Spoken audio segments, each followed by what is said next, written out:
All right, folks, coming up on Roland Unfiltered for Tuesday, March 26, 2019. What the hell happened in Chicago? Drama in the courtroom as all charges against Empire actor Jussie Smollett are dropped. Ooh, police superintendent and Chicago Mayor Rahm Emanuel, big man. Wait till we show you what they had to say, and also the explanation from the state's attorney's office as to why they dropped the charges. Trust me, everybody's confused. I don't think anybody's clear about what happened. We'll try to clear up some of this stuff for you. The FBI says it's not a hate crime when a white supremacist allegedly stabs and kills a black ROTC lieutenant for no reason at all, even though they found racial stuff that he posted online. Okay. That's a what the hell. New study shows hate crimes are up in counties where Donald Trump held campaign rallies. Who would have thunk it? The Trump administration is going to court to kill all of the Affordable Care Act.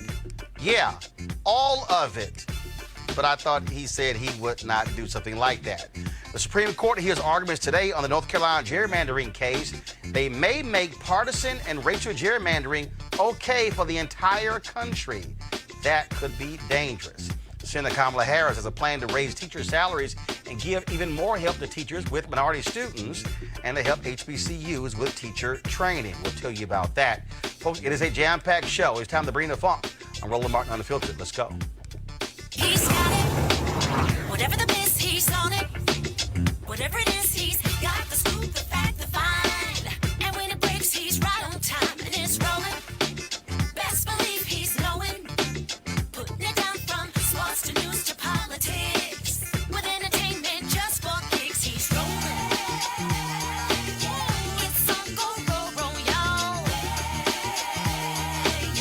It's Roland Martin, Rolling with Roland now. He's funk, he's fresh, he's real, the best, you know he's Roland Martin now.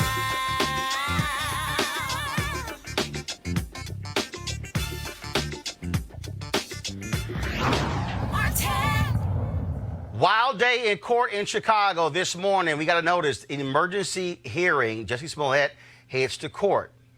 About an hour later, all charges against Smollett dropped by the Cook County State's Attorney's Office. There was a news conference after that took place involving Smollett and his attorney, Patricia Brown Holmes. This is what they had to say.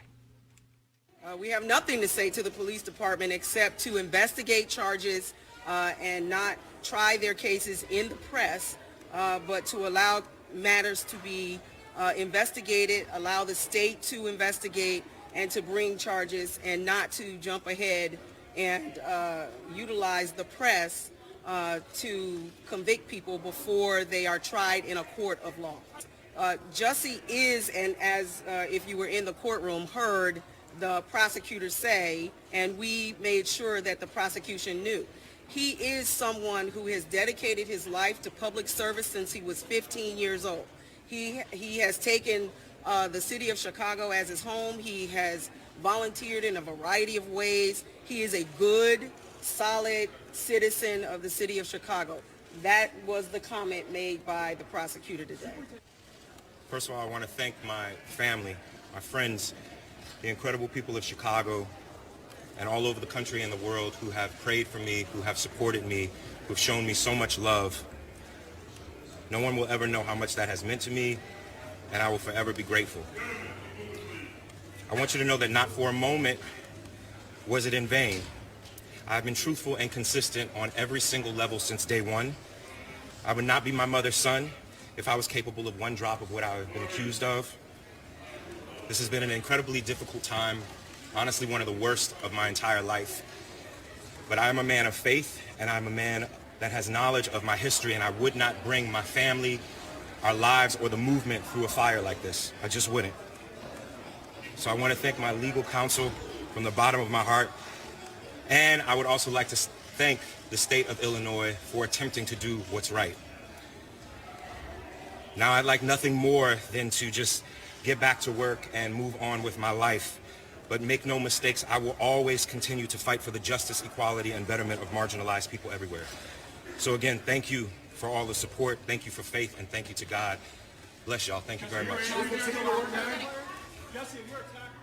None of that sat well with the superintendent for Chicago Police and Chicago Mayor Rahm Emanuel. They held a news conference after that, angry and upset. Press play. Do I think justice was served? No. Where do I think justice is? I think this city is still owed an apology. And let me digress for a moment. When I came on this job, I've been a cop now for about 31 years. When I came on this job, I came on with my honor, my integrity, and my reputation. If someone accused me of doing anything that would circumvent that, then I would want my day in court, period, to clear my name.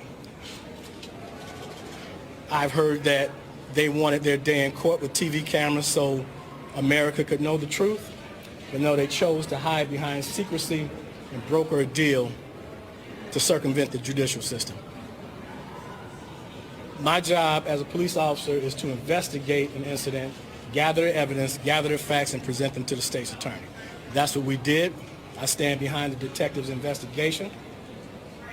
And the ethical cost is you have, as a person who was in the House of Representatives when we tried to pass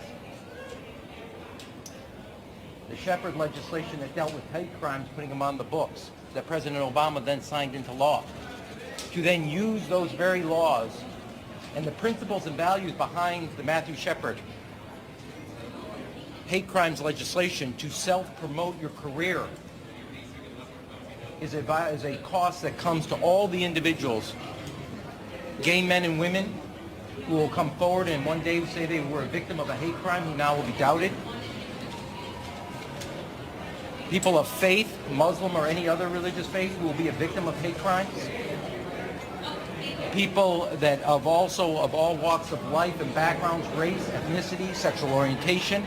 Now this casts a shadow of whether they're telling the truth, and he did this all in the name of self-promotion. All right, forgive me for even listening to Rahm Emanuel. This is the same man who for 13 months kept from the Chicago public the Laquan McDonald tape, the cop who shot and killed Laquan McDonald, who lied about what took place on that night, which we only know because the tape was forced to be released.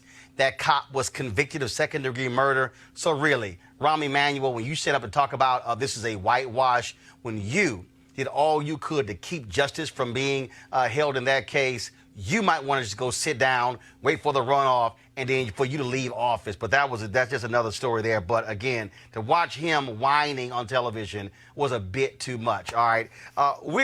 So here's the deal. The Cook County State's Attorney's Office, the prosecutor who was involved in the case, so here's what happened. There was no plea bargain. But what he said was, Joseph Maggott, he said that Smollett agreed to do community service, also to forfeit the $10,000 bond that was paid. Again, here to hopefully make some sense of this, legal analyst Monique Presley. Monique, welcome back to Roland Unfiltered. So the district attorney said, so the DA, Monique, I'm trying to understand here. The DA here said that Smollett wasn't exonerated, but the case here, the files are going to be sealed, and there was no plea bargain. What the hell just happened? He was exonerated. Okay, so but why would the DA who signed off on the deal actually say he wasn't exonerated? That's what people are confused. Yeah, trying to save face. I mean, look, here's how this goes. The same DA's office, the county attorney's office, had the discretion they used today when they initially charged on this case. They had that discretion when they went to a grand jury, and no prosecutor goes to a grand jury because they do not want a grand jury to deliver indictments. There's a saying in the legal community, the grand jury belongs to the prosecutor. You go in there expecting to get what you put the evidence in, and you expect for them to come back with an indictment.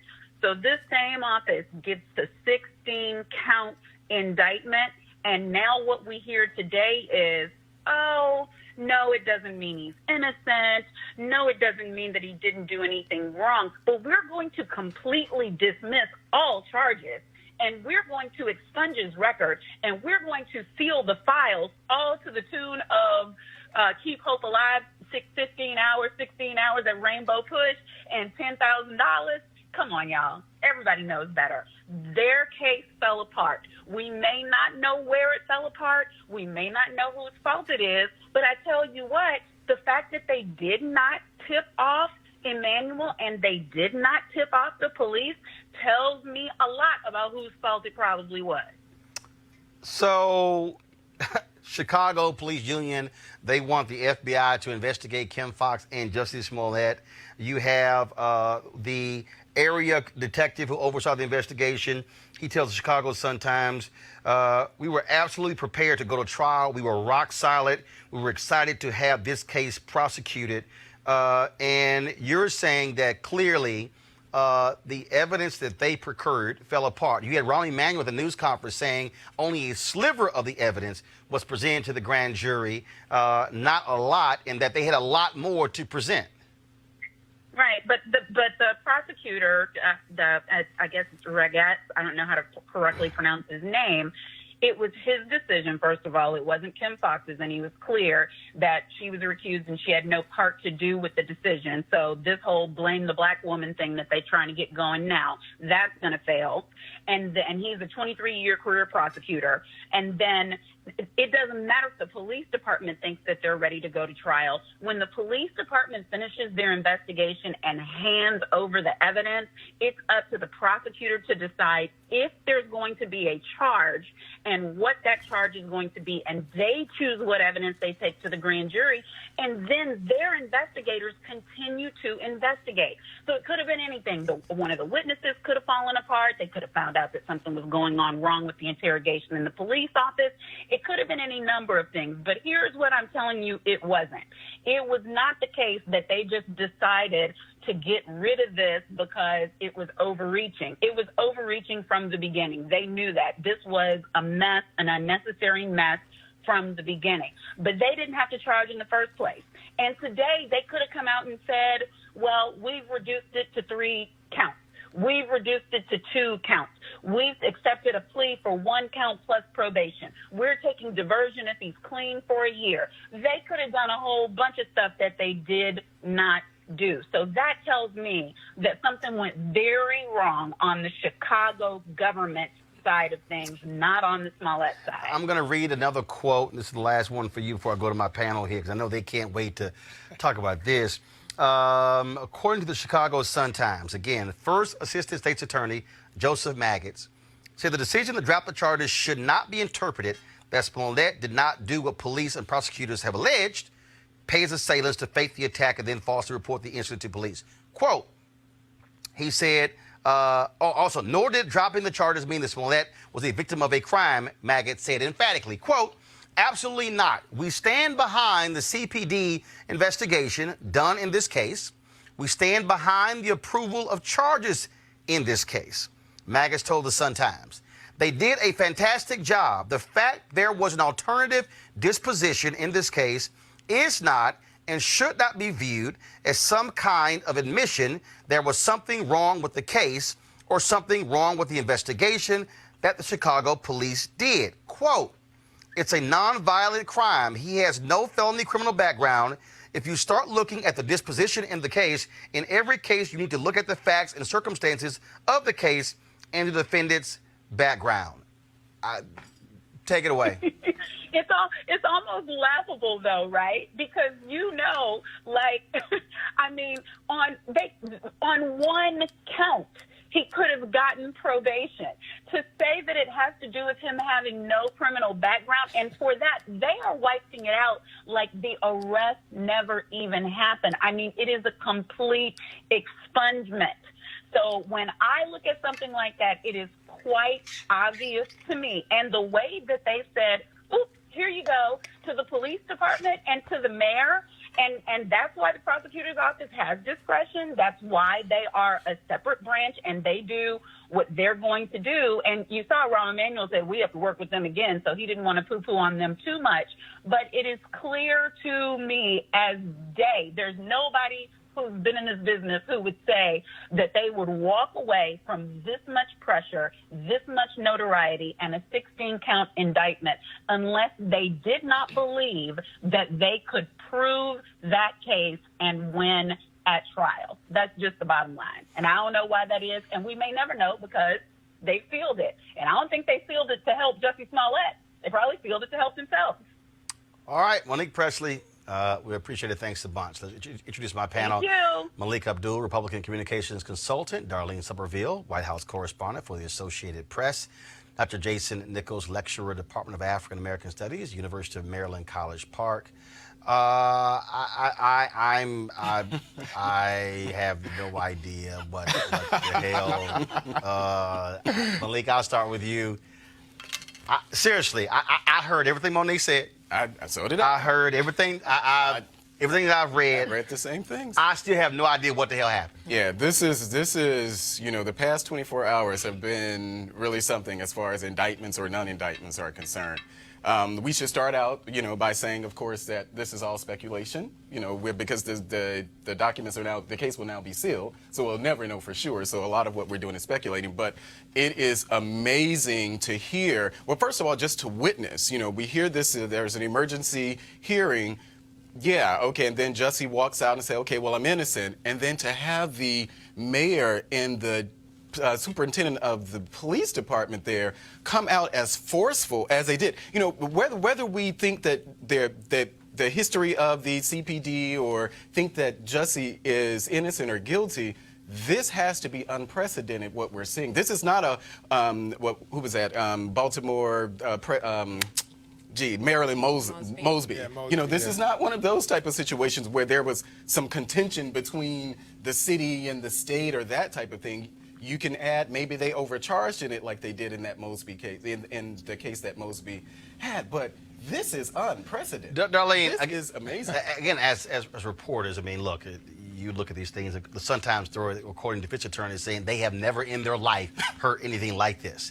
And then for the state's attorney to say that Smollett agreed to community service, but there's no plea bargain. So literally, he doesn't actually have to do it. I'm just sort of sitting here going, I've never heard of a case where the DA says nothing wrong with the investigation, nothing wrong with any of that.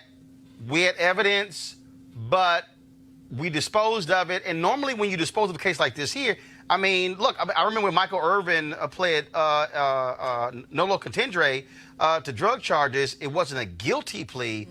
But in this case, it's gone. No record, expunged, documents sealed. I don't know what the hell happened today. It was head-snapping, to say the least. And I still remember back when the prosecutors charged him. Remember, the prosecutor stood there and she read from the proffer. laundry list and times, and he did this, and then this happened, and then that happened. It seemed like they were certain they had a slam dunk of a case against Jussie Smollett. And then now to just come out and say, oh, well, we're dropping the charges. It seems there's a little bit more explaining that someone should do just for the public interest. Jason? Yeah, so first of all, I see kind of a weird connection between this and the Mueller report in a weird way. We're not saying he's guilty, but it's kind of this kind of waffling back and forth. But like you, Roland, I was disgusted by what I saw from not only the superintendent. First of all, in Chicago, they solved 5% of their non-fatal shootings in Chicago. And you look at the fact that they solved 17% of their murders. And yet, Rahm Emanuel, and as you alluded to with Laquan McDonald and some other cases, and the fact that they have a history of torture in the Chicago Police Department. But Rahm Emanuel says that this has embarrassed our city. It's not the fact that you can't solve 95% of your shootings. This is what it's all Jussie Smollett. It's not the fact, that you have all of these issues in the city, the fact that you have kids, schools shutting down, you have kids walking across dangerous gang territory to go to school. They're scared to go to school every day. That it's all Jussie Smollett, that's the problem? I found that to be just unconscionable, disgusting from Rahm Emanuel, but I shouldn't be surprised. Can y'all explain to me why conservatives are so mad? I mean, conservative, Malik, seriously. Y'all losing, your friends, Malik, are losing their damn mind. I mean, I'm trying to figure out how did this, I ain't seen this many white folks mad since OJ. Well, let's not just say white folks. This is what I talk about all the time. No, but conservatives are like up in arms. They're like, oh, this is leftist privilege. Yeah, sure. This is, and some even say black privilege. Obama orchestrated this whole thing. Yeah, with Michelle Obama and the whole thing. This is part of this is more of the tit for tat. I talk about the tit for tat. Well, what's the tit? So if it's the tat, this. If you think about what Jason actually mentioned about the Mueller report, where we are now is where yesterday you had Democrats saying, but he said something. He didn't exactly clear him of the obstruction of justice. Stop. This is the same thing. Come on, Roland. I'm gonna stop you right here. Roland. Robert Mueller was investigating a foreign entity interfering in the presidential election. Right. This is Jussie Smollett going to Subway at 2 o'clock in the morning. Said he got Mueller got some 30 people indicted, convicted, folks going to jail. It ain't no comparison between a Mueller investigation of the President of the United States and a dude on Empire. But we're not talking about the investigation itself. We're talking about the response to the investigation. But the response is stupid. Well, I agree. It ain't even a comparison. No, but I think that the response that on yesterday where Democrats were saying, well, there must be something else, and they were decrying Mueller. Actually, they were even criticizing the Department of Justice in the summer report. I think this is just another example of that. I don't do the fake outrage. Now, I think that this is a problem. I still question where are the white racist, homophobic, MAGA-loving Trump supporters. I still question where they are, but I think that whatever the feelings that conservatives have, the feelings that conservatives have about this are the same feelings that Democrats have about other Darlene, issues. I don't really see how it makes no sense to me, but literally conservatives are like going crazy on social media saying, oh, I'm telling you, I ain't seen white folks this mad since OJ. Like, how this black man got off? It's the black ones, too. It ain't just the white conservatives. It's the black ones, too. Darlene, your thoughts? Well, like I said before, everyone thought when the Chicago police came out and seemed to have this slam dunk case against Jussie, they figured, okay, he's going to jail. And now to see them just drop the charges, basically with no explanation. I mean, you're up in arms, right? No, I'm laughing. I'm just trying to figure out literally what the hell happened. Because I can't actually put two and two together, because if on one hand you tell me we had no issues with the investigation and it was solid, then why drop the charges? Why the disposition? And if you want to make the argument that this was a non-violent crime, it makes no sense expending judicial resources.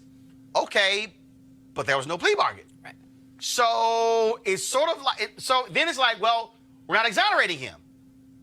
You are. I mean, just common sense. If you expunge the record, if you seal it, and there's no other than keep your $10,000, that's it? That means there's more to the story. Yes.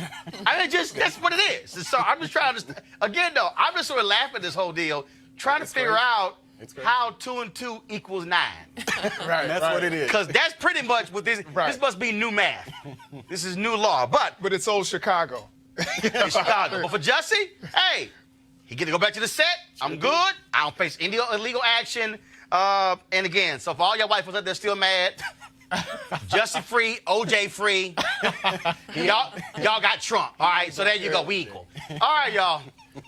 We'll keep trying to figure out what the hell's going on. All right, y'all. New developments in the case of Lieutenant Richard W. Collins, Jr., who was fatally stabbed to death while waiting for a bus on the University of Maryland campus 2 years ago. According to police, a white man approached Collins and said, quote, step left if you know what's best for you.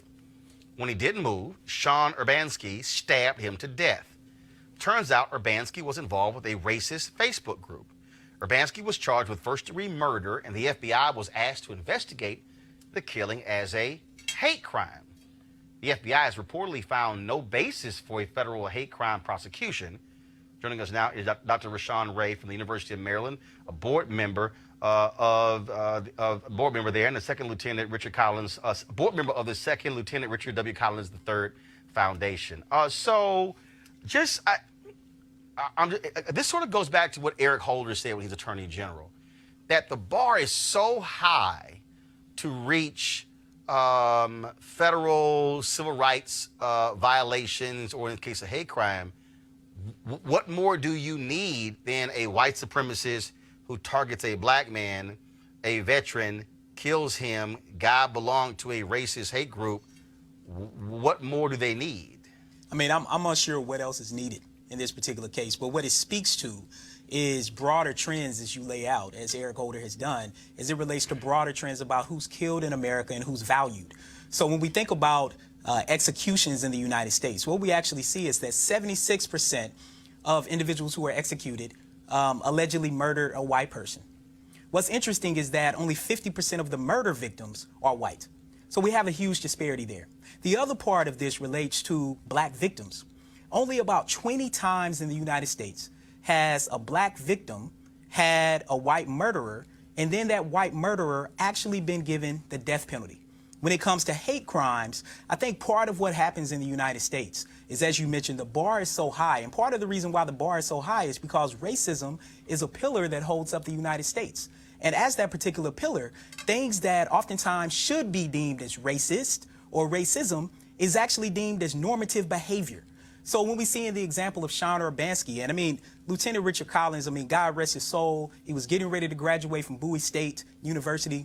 He was waiting for a vehicle to come pick him up with some of his friends. He was doing everything that he had been taught by his parents, who are wonderful people, who had raised him and his sister in a household that I think is oftentimes a beacon of hope for a lot of people. They did everything right. He was getting ready to go serve his country, and yet and still, before he could actually go overseas to help protect the United States, he was taken out by white supremacists at the University of Maryland in a space that was supposed to be safe for him. What is the status of the Urbanski case? The status of the case currently is that it is ongoing. It hasn't went to trial yet, but there was a recent development in the sense that they're not going to seek the death penalty in the case. I think what becomes clear to people in the state of Maryland, in Prince George's County in particular, in Bowie and College Park, as well as around the country. He tells him, step to the left, You don't know something's going to happen, and he kills him. Not seeking the death penalty? So what's interesting about this particular case, when they dug into Urbanski's history, what they found was that he was part of online white supremacist groups. So not only was it about telling him to step to the left, that it was a deliberate act, but it's also the fact that he had white supremacist ties. And so the fact that a hate crime would not be something that would be pursued, to me, is unfathomable, given what we know about this particular case and given what we know about hate crimes more broadly in the United States. Does it make any sense? No, it doesn't.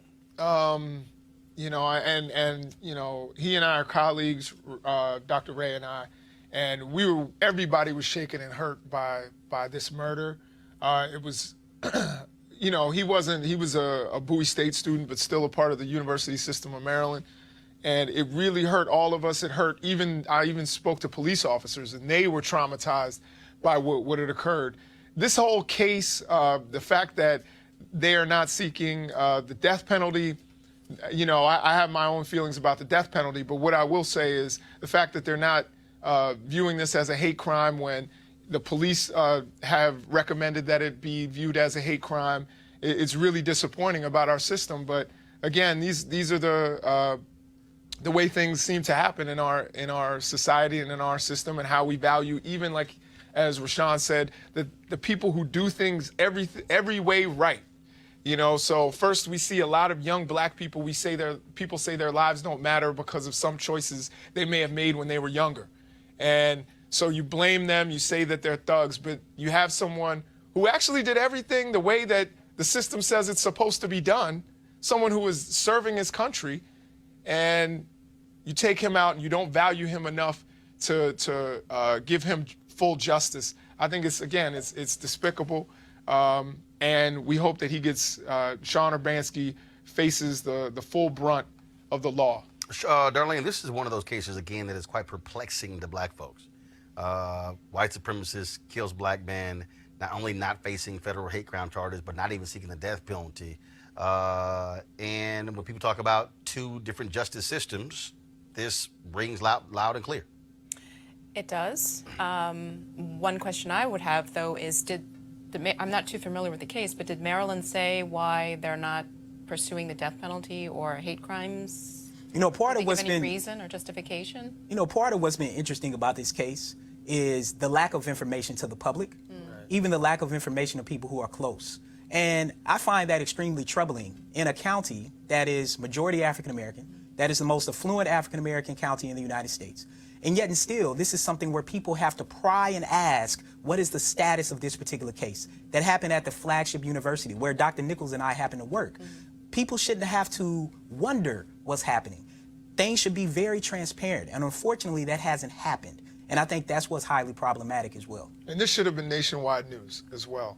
You know, the fact that it was so localized, at least it seemed like to me, I was expecting perhaps even the president to weigh in, but, you know, we know who we have as president. But, you know, I would think that this would be nationwide news, the fact that someone who is a college student about to be a college graduate, someone who is serving his country, gets murdered in cold blood on a college campus. You would think that this would be huge. This would be something that people are discussing. And, but only on the Roland Martin show and a few other places. No, it's no shock to me.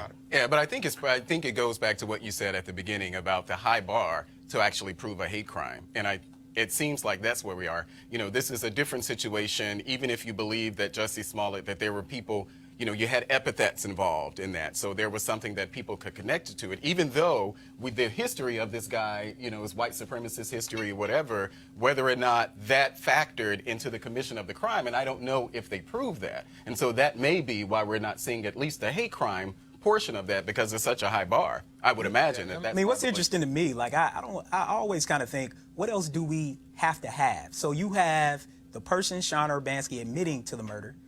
They have the evidence. They have direct links with him being part of white supremacist groups. I mean, I think part of what it speaks to is that unfortunately, white supremacy and racism are normalized in our society. So that bar we talk about, we can be very deliberate about what we mean by that bar. And I think part of highlighting it is the fact that Lieutenant Richard Collins, Second Lieutenant Richard Collins, hasn't really even been acknowledged formally by the military, whether that be at universities outside of Bowie State or even nationally in regards to giving him his proper credit. And I think that's something that really needs to happen. Right? Yep. Yeah, he was a veteran. Yeah. All right, Dr. Rashawn Ray, we're certainly appreciate it. We're certainly glad to be able to highlight this story and elevate it. And we'll keep watching it. Thanks a lot. Thank you. All right, folks. I don't think there's much controversy, at least on this show, that Donald Trump's rhetoric inspires white supremacists and white domestic terrorists. Two professors and a graduate student from the University of North Texas in Denton, Texas, did a study to see if there was a correlation between Trump's racist, homophobic, anti-Muslim language and hate crimes. They looked at all the counties where Donald Trump held rallies in 2016. Then they looked at hate crimes in those counties and compared them to similar counties that did not host a Trump rally. Their findings were published in the Washington Post. This is what they discovered. They found that counties that had hosted a 2016 Trump campaign rally saw a 226% increase in reported hate crimes over comparable counties that did not host such a rally. Now, again, when we talk about these rallies, these hate crimes rallies, excuse me, these, not hate crime rallies, these rallies of Donald Trump and largely white people, you don't see many black people at these rallies. You see him hyping folks up. You see them upset, mad as all get out, of course, with the media there as well. Let's go to our panel here. Darlene, I want to start with you. What do you make of this really interesting research where they simply looked at the numbers? Well, it is interesting, but there is already this perception that the president's rhetoric, things he says, has said, or continues to say about immigrants, for example, Mexicans, Muslims, that the rhetoric that he uses does give people who oppose immigrants and people of different religions some sort of comfort to kind of go out and act on their views. So it is interesting to actually see that someone has crunched the numbers.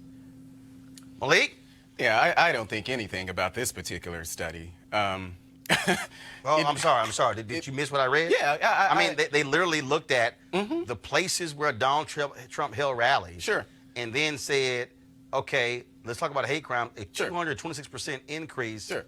That says a hell of a lot, the places where he holds rallies and people who are also supporters of him. Yeah, but we know how studies work. So if someone wanted to have a study, and at the end of that study find out that crime is bad in cities where Democrats are in charge, crime is bad in black communities where Democrats are in charge, or largely black communities or something like that, it's easy to actually prove that. So I think this is similar. What the hell are you talking about? Meaning that if someone wanted to do a study to prove that crime is bad in inner cities as opposed to rural cities, there's actually facts to actually prove that. Well, how about these facts? Yeah, where Donald Trump held rallies in 2016, there's a 226% increase in hate crime. The article argued correlation, not causation.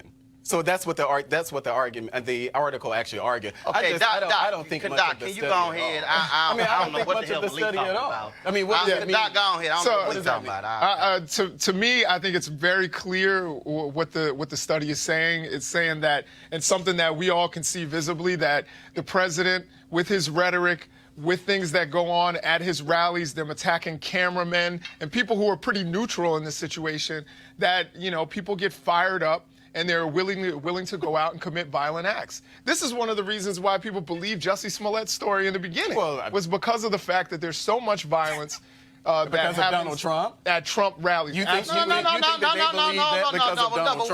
What it speaks to, here's what it speaks to. What it speaks to is that what Donald Trump has to say to that constituency correlates in terms of how they actually behave, even not at a rally. That's what it speaks to. What it speaks to is that the people who he's appealing to are the people who are actually more susceptible to actually do this type of thing. Is it shocking that Donald Trump is speaking to people who are largely anti-Muslim? I'm not done. That he's largely speaking to people who are anti-immigrant, folks who are largely anti-black? Who are largely anti-gay? I mean, that is his base. Yes or no? No, I don't think that's his base at all. I'm his base. That's not his base. I'm his base. No, you're not. You're his base. No, you're not. I disagree with that. How am I not his base? Hold up. Let me be real clear. Walk your black ass into a rally with what's on your head and see how you get response. No, I've done it. I've walked into Trump Hotel with it. I've attended. Trump Hotel is different. We ain't talking about Trump Hotel. I'm on TV with it. Hold up. Retweeted with this same goofy on my head. What Trump rallies? There's a reason for that. I've never felt any fear, whether it was the Moore rally that I attended last year. The what rally? The Moore rally, the mother of all rallies. What was that? That was last fall, I think. Where was that? It was in D.C. Oh, hell no. No, Malik, no. I gotta stop you right there. Malik, I gotta stop you right there. Malik, I gotta stop you right there. Just tell you. No, Malik, hold on one second. No, wait. I got you. Malik, we ain't talking about a rally in D.C. Anywhere. No, Malik, you know doggone well, if you roll up into a rally in Indiana or Mississippi or Charlottesville, a Trump rally with that on your head and you being black, they ain't gonna say, "What up, my Republican brother?" They gonna say, "What the hell he doing here?" I disagree with you. Yeah, okay, all right. I disagree with you as someone who's attended these type of Darlene, events. have you covered any of the Trump rallies? Yes, I've covered rallies since he's been president, and he's had quite a few of them. And had you covered any during the campaign? Not during the campaign. Give the folks a sense of what that room feels like and the folks who are there. Because when you look at the other media people, how when he goes in on media, have you been in that pen? Well, yeah. The press is usually corralled off in a pen in an area. And then at a certain point in his rallies, they go for about an hour, and he comes to the part where he talks about fake news, and then he'll point to the media, and then often what happens is the entire arena or wherever you are will turn and look at all of us, and they'll start chanting, CNN sucks or fake news or something like that. Any cussing, any... If there is, you can't really hear it over just the general commotion of the rally and what's going on, but there have been some uncomfortable moments. Would you call it a cordial environment? Certainly not toward the press, but for a few minutes, not for the entire hour that he's up there doing his thing, because he moves through so many different topics in that 1 hour. Right, you can't have no attention span.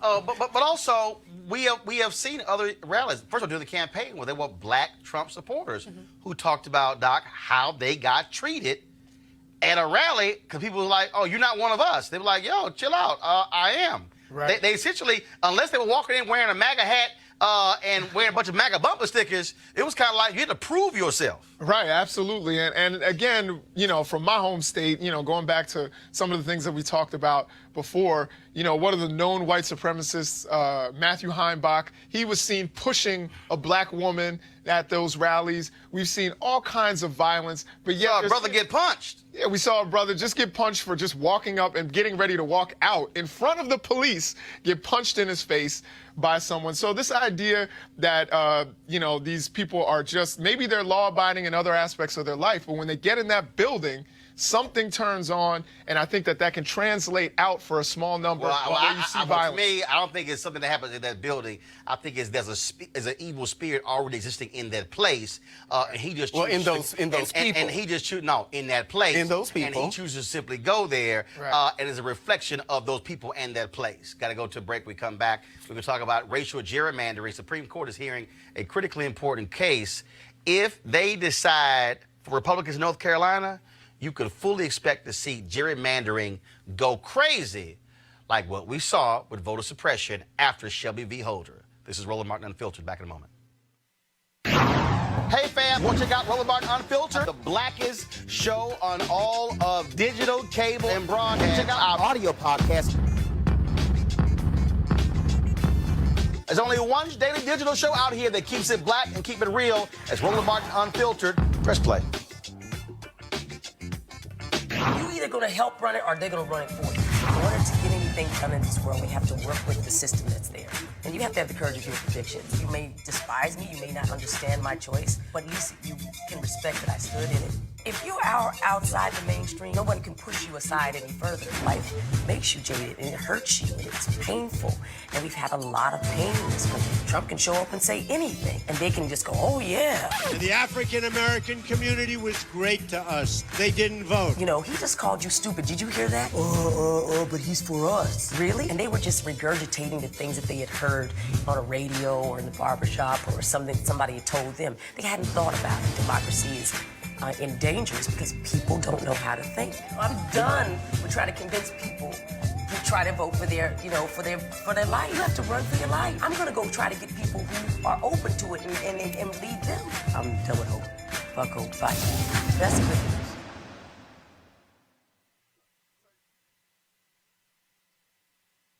All right, folks, there's such a thing as too much police. Well, the residents of East Baltimore who oppose the conversion of Johns Hopkins University's private security force into a full-fledged police department say yes. Joining us right now, one of the folks opposed to that is Davon Love, Director of Public Policy for Leaders of a Beautiful Struggle in Baltimore. Davon, glad to have you here on the show. So they want to convert the private security force into a police department?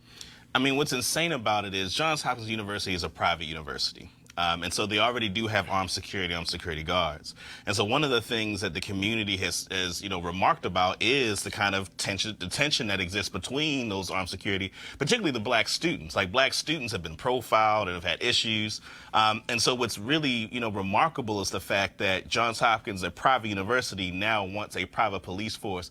And what's really curious about it is that Baltimore City Police Department is currently under a consent decree. They just recently had, a tremendous scandal with the Gun Trace Task Force, where they had police officers that were robbing people, selling drugs, beating people up. And so this would be the police department under which this Johns Hopkins private police force would be monitored by. Right. And so, the community obviously has issues with that. Why not fix the current Baltimore City Police Department and get that right before you consider developing a private police force? And the way that many folks in the community and activists see it, this is really an issue because, Baltimore's experienced an issue with high homicides. And so I imagine that a lot of the white student base that would normally come to a university like Johns Hopkins are scared. And so a private police force will provide the kind of selling point to that base that would attract those kinds of students at the expense of the people that live in the community that would genuinely feel scared to have Johns Hopkins have its own police force. Before my panelists ask you some questions, I'm going to ask you one more question. That is, so what's the difference between a private security force and a private police department? Well, so there are two very important distinctions. One is that this private police force would actually have the ability to detain people. And that's part of the issue. So right now, the security guards can't. Right, they can't. Right, they can't place you under arrest. And so typically, the way that it has worked in the past, as I've been told by former security and police officers, is that typically the things that they handle are like protecting people, making sure people are okay, and that if they come across the situation, they have a working relationship enough with the police department when they need the police, they call the police. Like what happened at a department store. Exactly, exactly, okay. Right. And so the other thing that will be different that's really important is that they would have the liability that police officers have in terms of their ability to use deadly force. And so if you think about an armed security guard, they have to be much more careful about how they use force because they don't have the protections of the state. In this instance, the private police force essentially wants that cover so that if they have to use deadly force, they have the state protections that police have. Panelists, questions? No, I don't know how I feel about it. I've actually read about it, so I've heard some of the stuff that you said. Really, both arguments. Even now, listening to you, I still don't know where I fall on it. The idea that that they would be given that sort of authority that policemen have. I would be concerned about training, and I don't want to diminish private security that they're not trained or anything. But I have some issues with it, but I'm still woolly about it. Go ahead. So my question is, we know that Baltimore City has high homicides. Have there been any crimes or homicides in particular, but any serious crimes that have been happening, or has there been a rise that has led to everyone or people talking about a private police force? Well, what's interesting is, Baltimore has had, this issue of high homicides really since 2015, right? There's been a spike since really the uprising. And so there have been a variety of different perspectives on how to address it. One of the things that's actually happened is that our state legislature and our mayor and city council actually have, and in both cases, looked to mandatory minimums, right? But has it hit Johns Hopkins University? That's like, have there been some serious crimes on the campus? Not anything that's any different than what the rest of the city experiences. Because I believe University of Maryland College Park is probably the least safe, university. You guys aren't in the university system, but still probably far less safe than students at Johns Hopkins. So it's just baffling to me that people want a private police force when there hasn't been an event that has caused us that leads to it, right? That leads to it. A part of the problem with the way that people talk about dealing with homicides and violence is that the fear oftentimes takes the rationality out of the room. And so what happens is that, and one of the things that's important to know about Johns Hopkins, the community in East Baltimore does not trust Johns Hopkins. They've gentrified, that area. Yeah. Lots of people have been displaced from their homes. If you look at Henrietta Lacks and the way that they've made billions of dollars off of the immortal cells of Henrietta Lacks and have not paid anything to the descendants and really to the community at large in any meaningful way, I think a big part of it is if you're going to have a private police force, you're going to give it to a university that has such a tenuous relationship to that institution. All right. Darlene, go ahead. Final comment. Would the private police force have jurisdiction just on campus, or would they be able to do things in the community, arrest somebody or whatever, off, So that's actually one of the scariest things about the bill. So the bill is actually going to be on the Maryland House of Delegates floor tomorrow. And what the bill does is that it does say that the police force would operate within areas adjacent to the campus, but it gives exceptions where the police department, Baltimore City Police Department, can authorize Hopkins Police to exercise policing authorities outside of that jurisdiction without any significant check, and the boundaries will be determined by an MOU that would happen between the city and the university and the police department. And don't forget, you had the DeBose shooting in Cincinnati, where it was a university police officer who shot and killed him, and that was one of the issues there. Davon Love, we appreciate it. Thanks a bunch. Yeah, thank you. All right, folks, we're going to a break right now. We come back, we're going to talk about Affordable Care Act and gerrymandering before the Supreme Court right here, Roland Martin Unfiltered.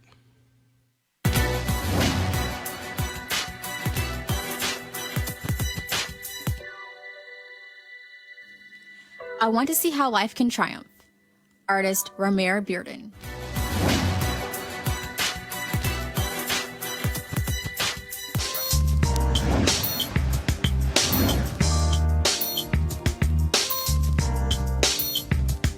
All right, folks, HBCU Giving Day. Our university is Rusk College, founded in 1866, located in Holly Springs, Mississippi. Trust me, Malik will not be going Trump on that campus. Notable graduates include Ida B. Wells, Ruby Elzy, Anita Ward, Leslie B. McLemore, Clinton LaShore, and many others. Support Rusk College. Go to ruskcollege.edu, ruskcollege.edu.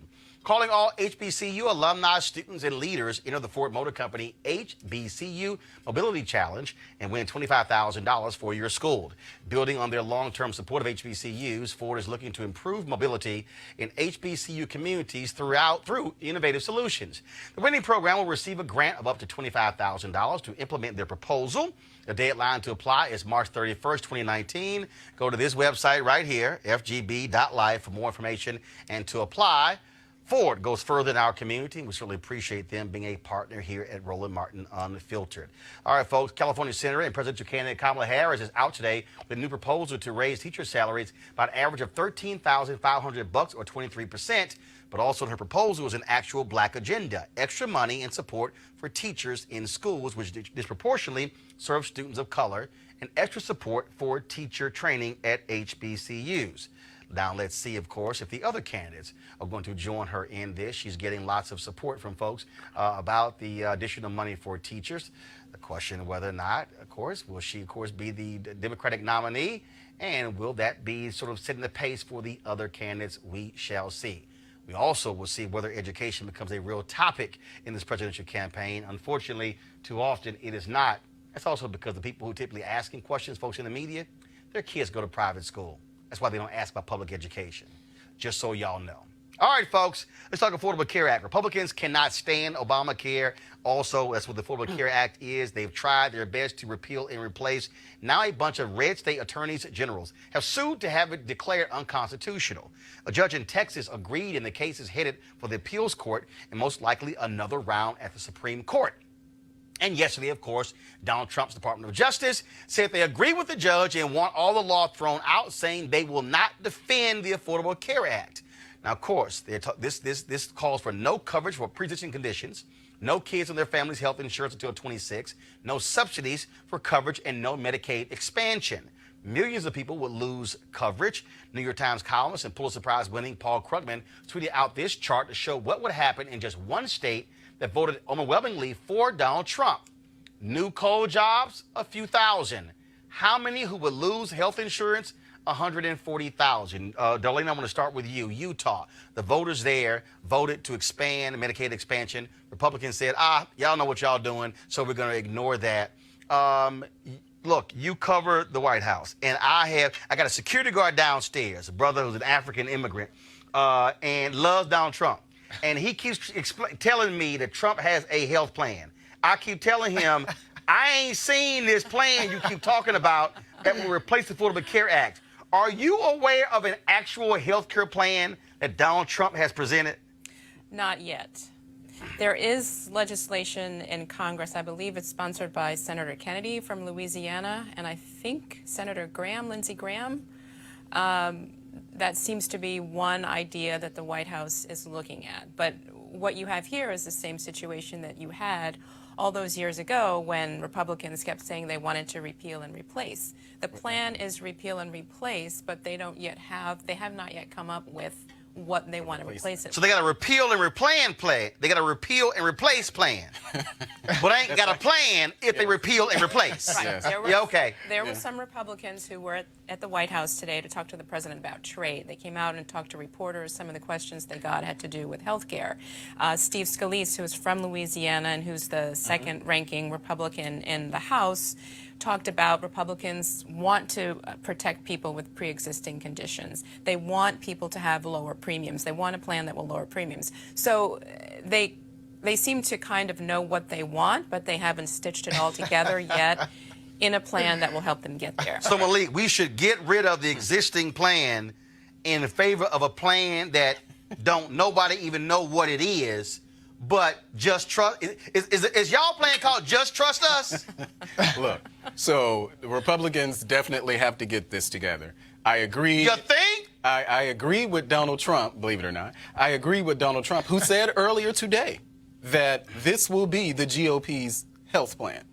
What? Said the Republican Party will be the party of health care. Oh, I'm sorry. Yeah, That's what he said. Yeah, I'm sorry. He ain't present no damn plan. No, I'm not saying that he presented a plan, but the fact that he acknowledged that, now you can say, okay, well, he was just saying that to kind of buff his chest out a little bit, but the idea is that this will be whatever they come up with. Whatever they come up with and whenever they come up with it, this will no longer, we can no longer argue Obamacare. Why? We won't be able to argue Obamacare. I'm trying to this will understand. be Trump care. This will be GOP care. This will be the Republican care. Whatever you want to call it, Republicans will own this health care issue. Do y'all know Democrats control the House, right? Yes. So how y'all gonna get that passed? I don't know, but my point is that the Republicans now will own this.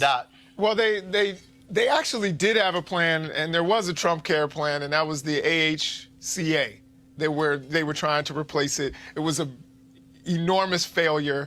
Didn't work even under a Republican-controlled Congress. So, but Donald Trump tried to stay hands off because he didn't want any accountability, just like he doesn't want accountability. And he still don't. Again, can I just see a one-sheeter?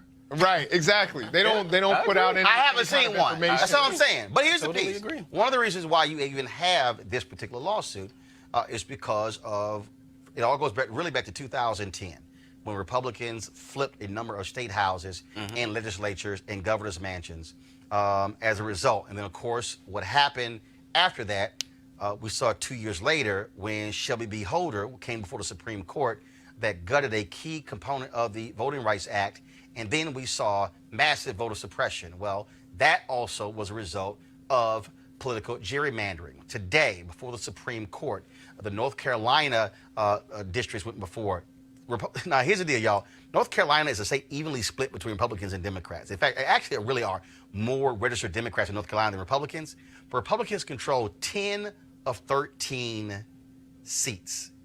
That is nuts. Now, the Supreme Court heard that, and the map was drawn by the Republican legislature that a lower court said specifically targeted African Americans, Malik, with almost surgical precision. This case could decide whether partisan maps of Republicans and Democrats all over the country could be immune from challenges of selective voter disenfranchisement. Now, during oral arguments, the justices seem to be split on ideological lines. Liberal justices asking whether drawing districts to help one party violates the one man, one vote standard. Conservative justices seem to incline to keep the court out of the fight altogether. Of course, there are 5 conservative justices. And on this deal, Darlene, I want to start with you. Anthony Kennedy was that critical vote where he said there could be a point where this thing had reached political gerrymandering and it was bad. The Supreme Court has been trying to stay out of this by saying we don't want to get involved with partisan battles, but it has reached the point now where you had in Pennsylvania where they threw out those districts. They threw them out. North Carolina Republicans filed suit. In fact, Republicans in Pennsylvania were so treacherous, they tried to impeach the state Supreme Court justices who actually ruled on it. That's how vile they were. In Michigan, the voters said we need to have an independent commission that draws lines to take this thing out of Republican and Democrats' hand, because the gerrymandering has got so bad. You look at Wisconsin, that case went before the Supreme Court. They kicked it back as well.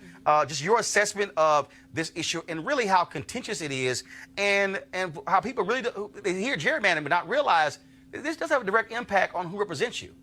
It does, because it affects, the population count, the census is coming up, all of that determines federal money for different programs that goes to states. A lot of spending is based on congressional districts and so on and so forth. But you mentioned the point that last year the Supreme Court punted on some of these cases, and there's no guarantee that after hearing these arguments today that they will actually rule one way or the other. They could find a way out of it again. I think it's important to point out, I think one of the other cases that they're considering here is the Maryland gerrymandering case, where you're familiar? No, yes, I'm familiar. Yeah. I knew you were going to bring that up. That's why I knew it was coming. No, hold up. For the purpose of the audience, how extensive is gerrymandering in Maryland? Well, I think it was, one district, I think it was? Maryland's solidly blue. I think that particular case. It was one district. I think I think it was one district. How many was in Pennsylvania? Whether the whole state? Whether it was one. How many? No. We should be concerned about this, right? No, first of all, again, for the purpose of facts. Okay. 10 out of 13 in North Carolina. So really the entire the entire North Carolina congressional delegation is impacted by gerrymandering. Right, but the SCOTUSs are still ruling on the gerrymandering case too in Maryland. No, I'm aware of that. Okay. No, but what I'm trying to show you is that if you actually step back, because North Carolina also has some issues, New Jersey does. If you look at which party... stop. No, hold on. You can shake your head. I'm trying to establish a set of facts, not offering an opinion. The facts don't lie. In terms of who has utilized racial gerrymandering and political gerrymandering to their benefit, I can show you Republicans in Pennsylvania, Republicans in North Carolina, Republicans in Wisconsin. I can go Republicans in Michigan. I can go down the line. So what I'm saying is, one of the reasons why Mitch McConnell did not want Merrick Garland on this court, because they understood that these cases were coming before and they needed that fifth vote to ensure these things stay the same. Well, go ahead with your one district. But Maryland is still one of the cases that the Supreme Court is. No, I got you. So just showing impact. But even though, and I don't think it's Wisconsin that they're considering. I say the previous. I just said, you didn't hear me right. I said the Supreme Court previously looked at Wisconsin, kicked the case back to the lower court. This case came forward because Republicans in North Carolina are now scared to death because they've lost the supermajority. There's now a Democratic governor, and they now are desperate because they can now lose. This is one of the final pieces of Republican leverage in North Carolina. Now they lost the supermajority, and because they also tried to strip the state Supreme Court of all of their power, because now it's now dominated by Democrats. But go ahead with your final comment. I am a quick study, so I am not going to argue with you about the number of states. That is very wise. The involvement. You are a very wise man. But what I will say, we do need to acknowledge that of the Maryland gerrymandering case. So Absolutely. that's something that we do need to acknowledge. I'm not going to win which party does more. Because you can't win. No, you won't win. Because I'm not lying. So I'm not going to do that. Doc, final comment? Anything you want to say? Any topic, whatever, what you got? Yeah, well, I guess as far as gerrymandering and racial gerrymandering, we know that it's one-sided. So I don't think that there's much more I can say other than the fact that this is going to be, help our democracy, help the fact that, more people are enfranchised, whereas Republicans have historically, at least in the last 30 years and 40 years, been the party that has tried to take people's votes away through voter ID, through gerrymandering, through many other ways. Darlene? I just await the ruling from the Supreme Court in June. Oh, no. You can do a comment on anything you want. Any topic, just whatever, sort of like final comment on anything. Well, that's my comment. All right, go ahead. Go ahead and finish it. I interrupted you. Go ahead. No, I was just going to say I await the Supreme Court ruling in June or whenever they decide. Malik? I agree with Darlene. How about that? Gotcha. Final comment from me. I find it quite interesting that all of these speakers have went to AIPAC, and all of their conversations are all about Congresswoman Ilhan Omar, one freshman Muslim member of Congress who got so much attention at AIPAC. Sounds to me like hit dog hollers, don't you think? Now, how much conversation have you heard coming out of AIPAC about the massive shooting that left nearly a dozen folks dead in Pittsburgh? Little. How about the rising anti-Semitism all across the country? Little. How about the increase when you talk about hate crime attacks all across the country? Little. But if so much attention has been focused on Congresswoman Ilhan Omar, maybe it's because she might have had a point. See, when you spend that much time and energy trying to tear down one person, sounds to me like you are scared of who she is and what she has to say. Maybe that's why she's become the piñata at AIPAC. So maybe they might want to look at what she had to say, because sounds to me like y'all are really concerned that she might gain traction in calling attention to how much influence you have on the U.S. Congress. I'm just saying. All right, folks, you want to support Roland Martin Unfiltered? Go to RolandMartinUnfiltered.com. Join our Bring the Funk fan club. Every dollar you give goes to support this show. Also, those of you who have given on YouTube, we appreciate that. You can give there as well. Tavia Cleveland, thanks a bunch. And I got to give a shout out to Mr. Murray. I saw your post as well. Thank you so very much. Folks, tomorrow I'll be broadcasting I'm off tomorrow. Tomorrow I'm in New York for the T. Howard Foundation Diversity Dinner in New York. I will, of course, have an interview, though, with Lee Saunders, of course, the president of AFS-CME, about some interesting numbers about the impact of the Janus decision on union workers. You don't want to miss our conversation. Thursday, I'll be broadcasting live from LA as part of our coverage for the NAACP Image Awards. All right, folks, y'all have an absolutely great night. Be sure to share, retweet, join join us on YouTube, Facebook, or Periscope. Turn on your live notifications so every time we go live, you get to see us as well. All right, I gotta go. Holla!